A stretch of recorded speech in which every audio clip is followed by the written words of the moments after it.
Hey guys, welcome back to the Glow Collective podcast. Today we have the bombshells of all bombshells, our global ambassador, Miss Lucinda Strafford.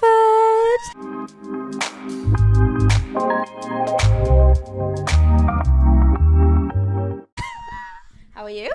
I'm really good, thank you. Good. So, how are you? Good, thanks. We've had a fun day. We've had such a fun day. We went to the factory. We went to the lab. Was it the lab downstairs? Yeah. Where they were making all the things literally from scratch, by the way. Like, I think we actually started off with water. Yeah. And you've made it into an Instagrad shimmer. It was honestly, like, the most interesting thing. I'm also quite hungover, so I was also looking at it like... And if you're listening to this, that's a shocked face. But yeah, no, it was actually amazing. Yeah, and you saw your own designed label. I know. In the making. Of course, I went for bows. Pink bows. Pink bows. I think that was an obvious one. Really, Obvious. And on the face mist used all the time. Yeah, literally love that stuff so much. Can't wait to go home and put some more on my face. It's your staple. Yeah, literally my absolute staple. It's literally unreal. I remember the first time I actually put it on my face and I was like, what is this stuff?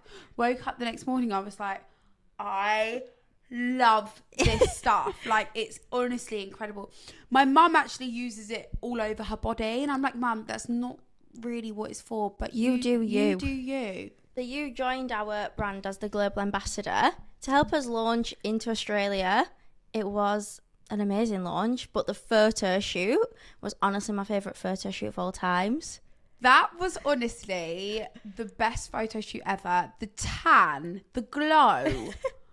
Like, it was literally popping. Hair and makeup was unreal. Yeah.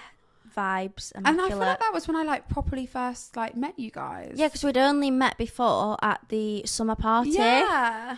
And that's before you just went into Love Island Australia. Yeah, and we were both dancing away to all the songs. Having a boogie. You know which song I do remember? Oh, God. You know the Rihanna one? It's like, I'm breaking dishes. Up in here all night. Oh. Whenever I listen to that song now, I think of you. I'm not even joking. We had a good dance to that. That was actually a really good dance. And that was after Love Island Australia. Yeah, the photo shoot was the photo summer shoot. Party, not before. The summer party was just before. Yeah. Because I wasn't drinking. I was trying to get my summer bod ready. Wow. And it was a fast. Like, it was like a... Yeah, quick I couldn't mess about. Yeah, very quick turnaround. It was more like, you're literally going in a few weeks. And I was like... That was so high pitch. Yeah. So you've now moved on to be in our Ready to Glow campaign, which is all about how you feel.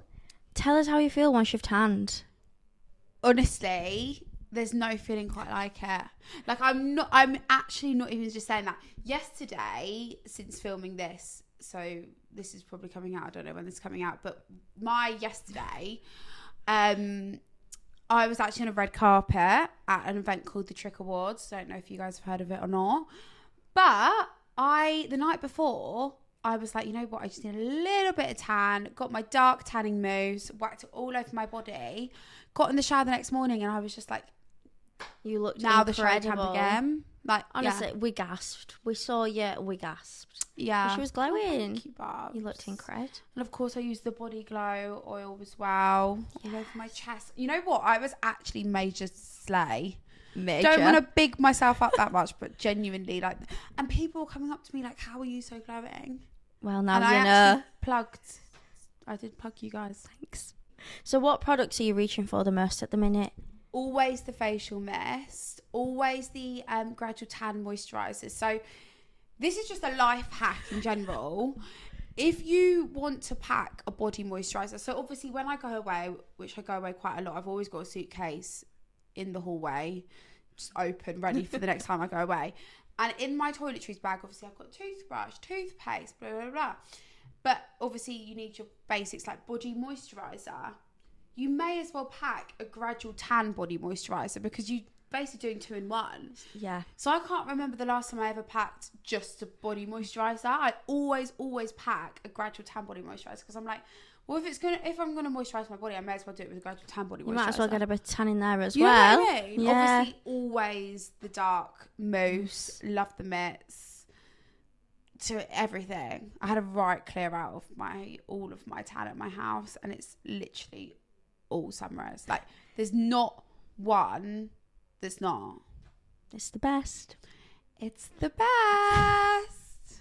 I have to talk about the Snapchat stories. It's a daily highlight. I never know what's coming. You might be dancing, you might be hungover, you might be giving us a skincare tip. Who the hell? Crying. We're gonna say that, but didn't want to. You know what? I don't really know how Snapchat started for me. I basically went on Love Island Australia, and then I came out, and it wasn't as much of a thing when I first started Snapchat. And I thought, what's a really good way of showing everyone my journey when I went to Australia? So I thought, you know what? I'll just document it on Snapchat. And I absolutely loved it. And so did you guys as well. Genuinely, it was crazy. And it was like my main platform. And then I've basically just carried it on ever since coming home. But it's such a safe space for me. Like, I literally post my whole entire life there. Like, there's no secrets on Snapchat. Like, I cry on there, I laugh on there, I do everything on there, all the BTS of every single thing I do every day. Do you forget just how many people are on your Snapchat? So it feels like a private story. It definitely feels like a private story. And I do completely forget how many people there are on there. It is weird. Like, if people come up to me now and say, oh my goodness, you're Lucinda from Snapchat. Like, I get that. Like, and that's just mad. But yeah, it's probably where I post the most, to be honest, because I love YouTube to pieces, but it's just like filming and then editing and then uploading. It's just a lot for what you can do on Snapchat instantly. Yeah. You know what I mean? Yeah. But yeah, it gives the same effect. Like, it's a really unfiltered, well, it could be filtered if you want to, but if you know me on Snapchat, I don't use filters. Not that I've got anything against that, but I just like keeping it really real on Snapchat. So, recently I've been having problems with my skin, and I've been posting a lot about that, and it's just yeah. So we do see a real insight in your life. We also see how close you are to your mom. Yeah, they are the cutest videos. Yeah. What is the best advice your mom's ever given you? Does she give good advice?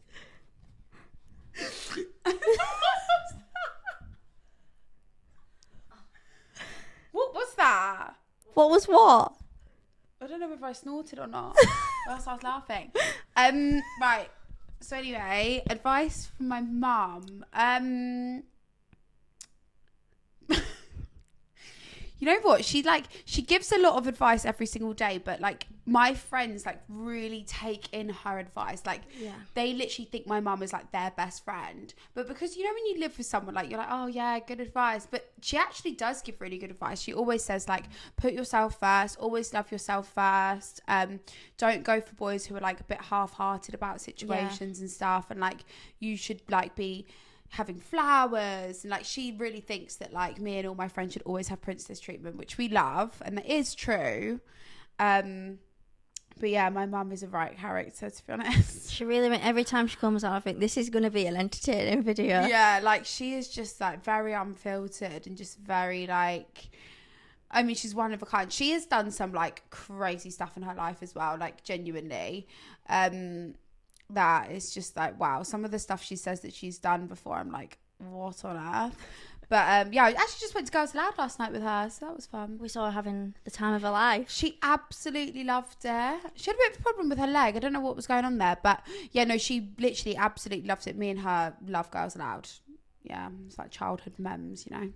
So you've just said how close you are with your friends. That also comes across on Snapchat. Do you feel like friendships have changed since becoming in the public eye? No, like, hardly, to be honest. You've kept all the same. Obviously, I've made a lot of friends. Yeah. But the friends that I had before Love Island are like still there. They're always going to be my best friends, and like, they are absolutely not going anywhere. If anything, I've actually become closer with them. Yeah. And honestly, they are literally like my ride or dies. They literally always pick up the phone, always there whenever I need them. And yeah, when I'm upset, they're always the first people I call. They seem like more sisters. Yeah, they are. They literally are. And honestly, like, I don't know what I would do without them. Yeah, they're really nice. Too cute. So we have to touch on your Love Island experience. You've done the UK, you've done Australia and bombshelled twice. What was the biggest difference between the two shows? Okay, so the biggest difference for me wasn't actually the production or the villa or the way it was or anything like that. The biggest difference was me. Yeah. Like, I was a completely different person in both of those villas. In the Love Island UK villa, I was 21, which to some people might actually be quite, like, old. I don't know. But for me, I felt really young. Like, I felt, like, super young. And they actually wanted me to go on when I was 19. And, like, God knows how young I would have felt then if I did that. Because when I was 21, I was literally like, I didn't even really feel like myself. And you can really tell, to be honest. It's actually kind of, even me watching that back, I'm like, oh, I don't even understand. Like, I don't get it. But anyway, like, I would be talking to someone like you right now, and I would hear the camera, like, coming. Like, I'd hear a, and I would freeze. Like, I wouldn't actually know what to say to that person. I'd be like, because I just felt cameras on me. But now, obviously, since being in this job now for a good few years, I've just kind of become, like, used to it. So when I went to Love Island Australia, I literally didn't even think of the cameras once. It was just like me just being me. I didn't even think about what the public even thought of me. I was just me, just being myself. Being very authentic. So do you feel like with you obviously were slightly older, do you think you handled situations different? No, I don't think I handled them very much. Oh, you didn't? Back, there was definitely some situations where, like, I definitely could have, like, probably been a bit more calmer in Love Island Australia. But yeah, that was just the way I felt at the time. And yeah, you have to act on that. Had to act on that. You know what it is with me though? I get angry, and then because I've got such a bad, like, memory, I forget why I'm angry. So the next day I'm like, I don't really know why I was that angry, to be honest. But yeah, no. When you bombshelled, did you bombshell with everyone in front of you or just the boys? Just the boys were down at the bottom, and then the girls were, like, watching me from above. Did they all recognise you? I think a couple of the girls recognised me, and a couple of the boys. Actually, no, I think one of the boys recognised me. Did they all say anything? Did they act as if you was famous, or did they just treat you as normal as possible? No, I mean, like, it was, like, very, like, just treated me not well. Actually, a couple people treated like I was, like, I don't know, a couple people, like, fanboying a little bit, but that was just the very beginning. And They got, like, used to it. When I was in there, it was just, Would be anything you changed about the experience? No, Love Island Australia was amazing. Did you love it? It was literally, like, incredible. Like, I just love the fact that, like, my life was just so busy before, and the fact that I just went into that villa for 5 weeks or whatever it was and just didn't have a phone. I just didn't really have any proper real life worries. It's just amazing. Just went in a bubble. It's actually incredible. And then when you come out and you get your phone given back to you and you're all just in the hotel quarantining afterwards, you think, oh, like, back to reality. It's, like, the most bizarre thing ever. Like, if anyone ever gets the opportunity to do it, like, I would 100% say do. I feel like it's like a come down from a holiday. You go on holiday and then you come back to reality. I can't imagine being in there for, like, 6 weeks then having to come back to the real world. And obviously it's also really, really exciting, especially if you come out with someone, like, you're really excited for the future and stuff. So it's just, like, the whole situation's just nuts. It's, a bit of a dream. It's nice. So how is the dating life now? Are we single, hot girl summer? What's the vibes? So I'm Great. That's the summary. No. I'm right. You know what it is? I'm not single. Okay. I'm not single. However, like, I'm still having fun with my friends. Doesn't mean that it's including boys, but I always feel like when you're dating someone, it doesn't mean that you can't still have a hot girl. Actually, what is the term of a hot girl summer? Does it mean getting with guys? So then obviously if it does mean getting with guys, then okay, fair enough, you can't do both. A hot girl summer's getting with guys. My idea of a hot girl summer is like a fun going out with the girls. Like, obviously don't get with guys if you're taking that's not a very nice thing to do, but, like, we've just looked up the term of hot girl summer and it doesn't actually say you need to be getting with guys. It's just embracing yourself. It's a mental attitude. In the summer season, and I think I can do that with or without a guy. 1000%. So I you have think your we hot all girl can. summer. So I am technically having a hot girl summer, but also I am dating someone as well. I feel like these days the dating very confusing. We have a lot of terminology. Like, yeah, I'm like, what's going on? yeah. This is another thing. Like when I talk to my mum in the house, she's like, "Are you boyfriend and girlfriend?" And I'm like, if we weren't, I was like, "No." She was like, "Well, okay. Are you dating each other?" Like, she's like, "What does all these terms mean?" Yeah. And I'm like, "Oh no, like just talking." She's like, "Okay." So what's the difference between talking and dating? And I'm like, it is true. It is kind of pathetic. Like it's like literally like talking, dating, boyfriend and girlfriend. Like, Yeah.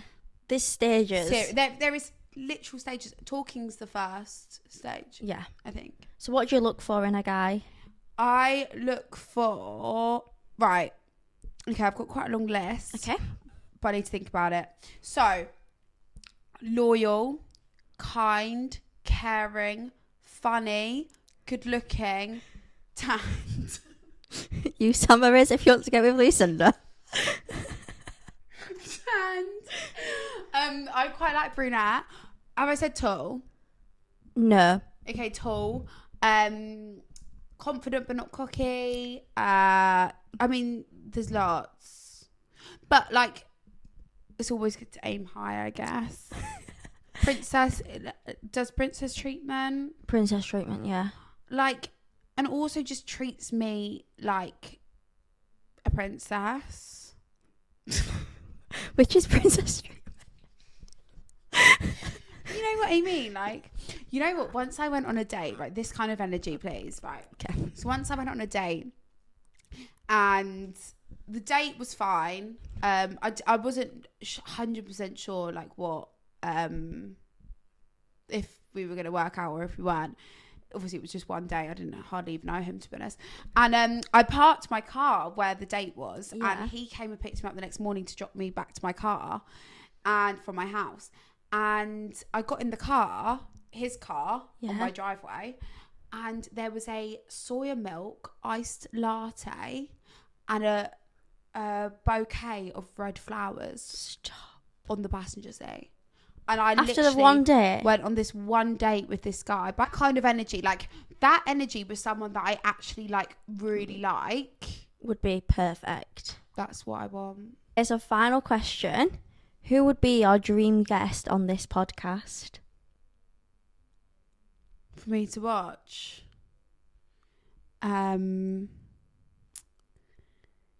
I would say Hailey Bieber. Ooh. Yeah. Yeah. I love her.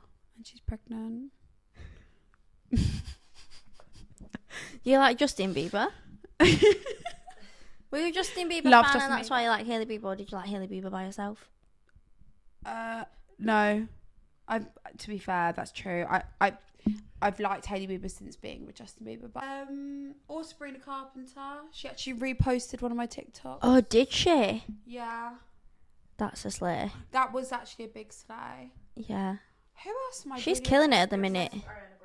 Oh yeah, Ariana Grande. Like I literally love Ariana Grande, but she's like, you know, like a lot of people are like trends. Like obviously Sabrina Carpenter. Like a lot of people, like she's just like very like new right now. Obviously Yeah. she's been around for ages, and people are like, oh, I'm so happy that she's got the, you know, the credit she deserves. But also like I feel like I've always been obsessed with Ariana Grande. Like ever since I was young. She's an OG. She is, and like I can really relate to some of her songs. My manager's in the back right now, rolling her eyes, thinking, what on earth is this girl going on about? But it's true. I just love her. Also, I love Wicked. Oh, Yeah, yes. like, I love She's in Wicked. that. And that is a coincidence. I love Ariana Grande and I love Wicked, and the fact that they're just together is just... Perfect. It's match made in heaven. We actually need to go and see that. Sorry, Is it- That would be really to go. Yeah. Is it a film or is it a theatre? It's a film. Oh, is it? Yeah. It's a film. She's Glinda. Yeah. She's the Popular. yeah. I love that song. I just love it. Love I it. actually took the guy that I'm dating to see Wicked. Did he enjoy that experience? He, You know what? He acted like he didn't really, but I think low-key kind of Secretly loved it. You know? I think all boys are a bit like that though, aren't they? Yeah, musical theatre songs are so good. I literally love musical theatre. Love it. I actually did musical theatre for a bit when I was younger. Do you know what? That doesn't shock me. You joking? I think it would shock people. No. I wasn't good at it, but I still did it. It doesn't shock me, actually. Really? I feel like your personality is quite like musical theatre. What? When you're doing your TikToks and your little facial expressions. To be honest, I actually really wasn't good at it. But you know what? How old were you when you did it? Like, young. Uh, Really young. I was probably like, 6 or 7 or something. And I was in the musical Annie. Not the West End Annie. It was literally like, I think it was like performed in like Crawley or something. It was at the Hall Theatre or something in Crawley. Anyway. you It was Annie? on for like a week. No, I was Molly. I don't The know. one that goes, the first opening line, and she goes, Mama, Mama, Mommy. And then Annie goes, shut up, Molly.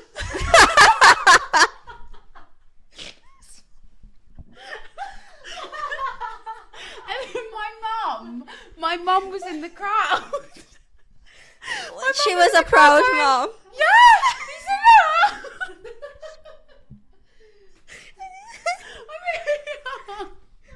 I think you need to get back into it. I don't.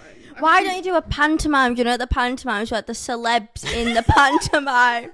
You could be like the princess, the fairy. Yeah, that's weird that that's the second person now saying that I should be in a pantomime. That's bizarre. You should do it after I that am little not getting in after a that little audition. I'm absolutely not getting in a pantomime. But yeah, that was interesting. And then I also applied for Les Mis. And you know what? I applied for a West End show as well. At what age? I actually got down to like the last 6 people. What show? No, me and my mum walked in, right, and there's the parents going, Ma, like, I was actually petrified. Like, there was so many, like, different people, like, managers and everything. Yeah. And obviously my theatre group just put me forward for it, and I was just like, okay, fine.